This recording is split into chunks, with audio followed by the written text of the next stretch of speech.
Hi everyone. So இன்றைக்கி வந்து நம்ம ஒரு கிராண்டான நெட்டட் ப்ளவுஸ் தான் பார்க்க போகிறோம். ஸோ இது வந்து பியூர் சில்க் ப்ளவுஸ். ஸோ இதில் வந்து பார்த்திங்கன்னா நான் கஸ்டமரோட அளவில் நெக்லைனும் அண்ட் தென் வந்து ஸ்லீவும் வந்து வரைஞ்சாச்சு.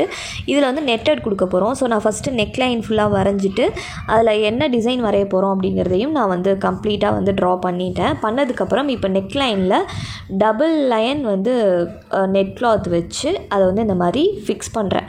ஆக்சுவலி நீங்கள் மிஷின் இருந்தால் சும்மா ஒரு லைன் சுற்றி ரஃபாக ஒரு தையல் போட்டுக்கலாம். ஸோ மேக்ஸிமம் நிறையா பேர்ட்ட மிஷின் இருக்காது இல்லையா, அதனால் நான் என்ன பண்ணுறேன் அப்படின்னா இந்த ஐபின் வச்சு இதை ஃபுல்லாக நல்லா இழுத்து பஞ்ச் பண்ணுறேன். பஞ்ச் பண்ணி முடித்ததுக்கப்புறம் நம்ம அந்த கீழே வரைஞ்சிருக்க நெக்லைன் வந்து அழகாக தெரியும் மேலே, பிகாஸ் இது நெட் கிளாத் தான் இல்லையா, ஸோ ஈஸியாக தெரியும். ஸோ அது மேலே வந்து நான் ஃபஸ்ட்டு செயின் ஸ்டிச் போடுறேன். ஓகே, ஸோ கீழே கிளாத்தில் வந்து நான் நெக்லைன் வந்து வரைஞ்சி அதில் என்ன டிசைன் போட போகிறேன் அப்படிங்கிறத கார்பன் வச்சு வரைஞ்சிட்டேன். ஓகே, ட்ரேசிங் ஆல்ரெடி பண்ணிட்டேன். பண்ணி முடித்ததுக்கப்புறம் தான் இது மேலே வந்து நான் நெட் கிளாத் ஃபிக்ஸ் பண்ணுறேன். ஓகே, ஸோ ஃபஸ்ட்டு ஒரு லைன் செயின் ஸ்டிச் போட்டுட்டு அது மேலே ஜிக்ஸாக் ஸ்டிச் போடுறேன். ஸோ ஜிக்ஸாக் ஸ்டிச் கம்ப்ளீட் பண்ணதுக்கப்புறம் நெட் கிளாத்தை கட் பண்ணி எடுத்துகிட்டு தான் நம்ம மற்ற ஒர்க்கை வந்து பண்ண போகிறோம். ஓகே, ஸோ இப்போ நான் ஃபுல்லாக கம்ப்ளீட் பண்ணிவிட்டு உங்களுக்கு காமிக்கிறேன் இந்த ஜிக்ஸாக் ஸ்டிச்சை. ஸோ இதனால் நெருக்கமாக போடணும். ஸோ அதை வந்து மறந்துடாதீங்க, கேப் விட்டு போடாதீங்க. ஓகே, ஸோ இந்த அளவுக்கு நெருக்கமாக போட்டுக்கோங்க.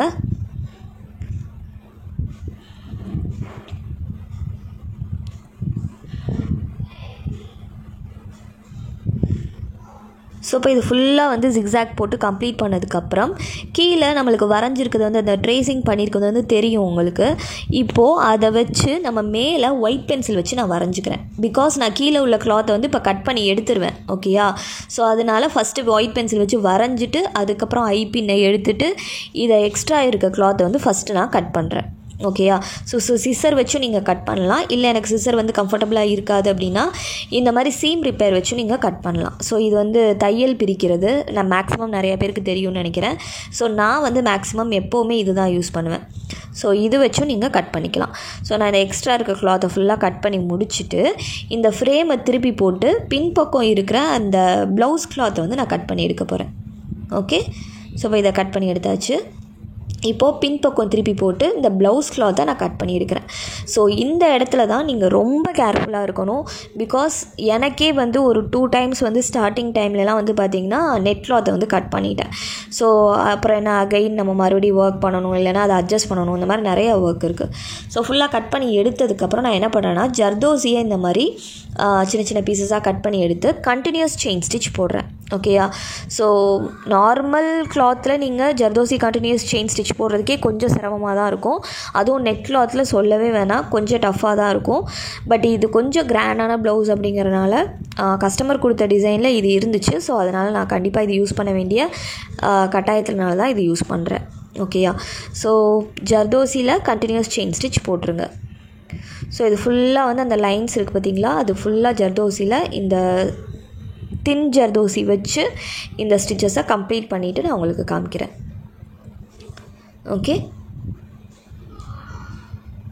ஸோ ஃபுல் லைனும் அப்படி ஃபுல்லாக நான் கம்ப்ளீட் பண்ணிடுறேன். ஸோ இப்போ இதை கம்ப்ளீட் பண்ணி முடிச்சதுக்கப்புறம் பார்த்திங்கன்னா இந்த மாதிரி நான் இடையில வந்து ப்ளூ கலர் சுகர் பீட் வச்சு நான் ஒரு லைன் கொடுத்துருக்கேன். ஓகேங்களா, அண்ட் தென் இப்போ வந்து பார்த்திங்கன்னா நான் ஃப்ரெஞ்ச் நாட் போட போகிறேன். ஸோ சேம் நம்மளோட நம்பர் 7 நீடில் வந்து 7 த்ரெட் வந்து சில்க் த்ரெட் எடுத்து அதை வந்து நான் ஃப்ரெஞ்ச் நாட் போடுறேன். ஸோ சென்டரில் வந்து பார்த்திங்கன்னா ஒரு ஃபிட்டிங் ஸ்டோன் வந்து ஒட்டியிருக்கேன். அது ஒட்டிட்டு அதை சுற்றி வந்து இந்த மாதிரி ஃப்ரெஞ்ச் நாட் வச்சு ஃப்ரெஞ்ச் நாட்ஸ் போடுறேன். ஸோ இது எதுக்காக அப்படின்னா அது வந்து பார்க்குறதுக்கு ஒரு ஃப்ளவர் மாதிரி ஃபார்ம் ஆகும் அதனால்.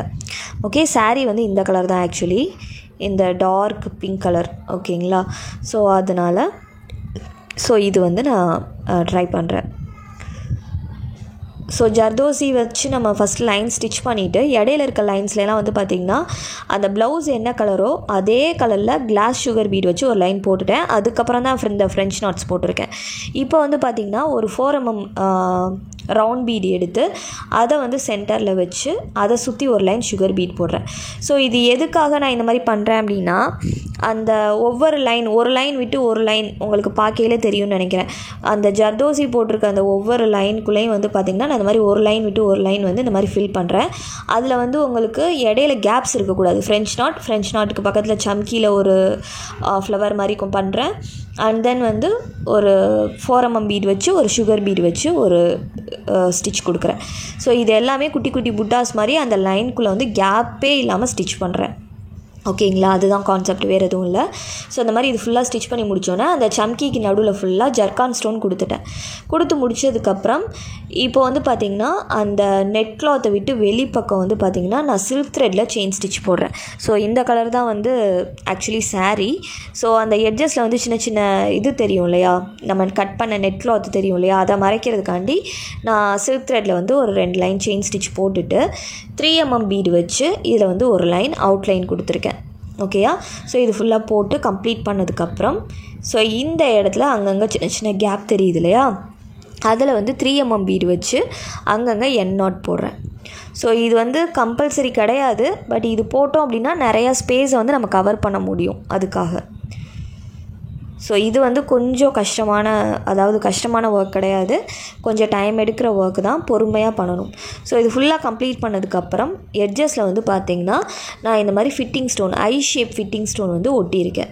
ஓகே, ஸோ இது வந்து பார்க்குறதுக்கு கொஞ்சம் அழகாக இருக்கும்.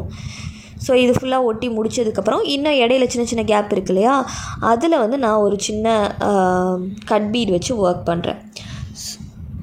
ஸோ நான் இப்போ பண்ணுற மாதிரி பண்ணுங்கள். ஸோ ஜஸ்ட் ஒரு 3mm பீட் 2 கட் பீடு வச்சு இந்த மாதிரி வி ஷேப்பில் வந்து ஒரு டிசைன் கொடுக்குறேன். ஸோ இது வந்து இந்த சென்டரில் இருக்க கேப்பை வந்து நீட்டாக வந்து ஃபில் பண்ண முடியும். ஸோ இது ஃபில் பண்ணிட்டீங்க அப்படின்னா பார்க்குறதுக்கு ரொம்ப நீட்டாக இருக்கும். அண்ட் வந்து நம்ம பேக் நெக்கும் நல்லா கிராண்டாக தெரியும். பிகாஸ் இந்த நெக்கு வந்து பார்த்திங்கன்னா போட் நெக் மாடலில் வரும். ஸோ நல்லா கிராண்டாக இருக்கும். ஸோ அவ்வளோதான், இது கம்ப்ளீட் பண்ணிவிட்டு நான் உங்களுக்கு காமிக்கிறேன். ஸோ இது கம்ப்ளீட் பண்ணதுக்கப்புறம் நம்ம புட்டாஸ் போடணும் அங்கங்கே. ஸோ நார்மல் புட்டா மாதிரி போடாமல் இது கொஞ்சம் டிஃப்ரெண்ட்டாக இருக்கணுமே அப்படின்னு சொல்லிட்டு நான் இந்த மாதிரி புட்டா ட்ரை பண்ணியிருக்கேன். ஒரு சின்ன கொம்பு டிசைன் மாதிரி போட்டிருக்கேன். அதில் வந்து நான் கட் பீடு வச்சு ஃபில் பண்ணுறேன். ஓகேங்களா, உங்களுக்கு பார்க்கலே தெரியும். கட் பீடு வச்சு நார்மல் செயின் ஸ்டிச் போடுறேன். போட்டு முடிச்சுட்டு சைடில் ஒரு சின்ன லீஃப் மாதிரி இருக்கு இல்லையா, அதில் வந்து சின்ன லீஃப் ஷேப்பில் ஃபில் பண்ணுறேன். ஸோ இதுக்கு வந்து அவுட்லைன் கொடுக்கக்கூடாது, ஜஸ்ட் இது வந்து ஒரு புட்டா, அவ்வளோதான். ஓகேயா, ஸோ பண்ணிவிட்டு சைடில் ஒரு சம்கி அண்டு வீட் பீட் வச்சு இந்த மாதிரி ஒரு லீஃப் மாதிரி கொடுக்குறேன்.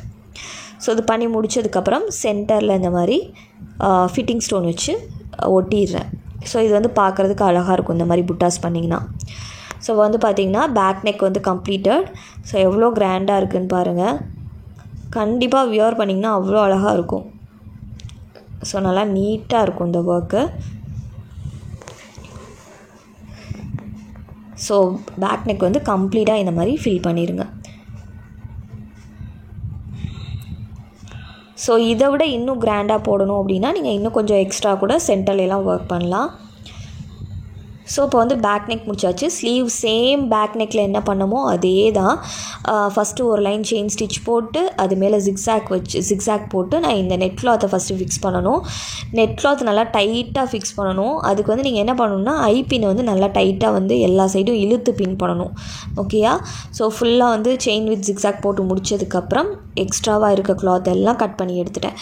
கிளாத்தை ஃபுல்லாக கட் பண்ணி எடுத்ததுக்கப்புறம் நம்ம பேக் நெக்கில் என்ன பண்ணமோ அதே தான்.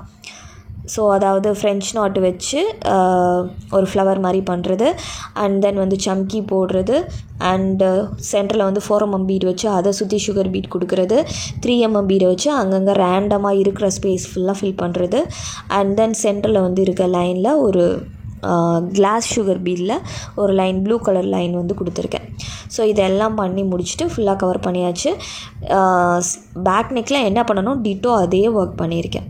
ஓகே, ஸோ ஃபுல்லாக கம்ப்ளீட் பண்ணியாச்சு. ஸ்லீவும் கம்ப்ளீட் பண்ணியாச்சு, ஃப்ரண்ட் நெக் இது, அண்ட் தென் பேக் நெக் எல்லாம் கம்ப்ளீட் பண்ணியாச்சு. இது ஸ்டிச் பண்ணதுக்கப்புறம் எப்படி இருக்குன்னு காமிக்கிறேன்.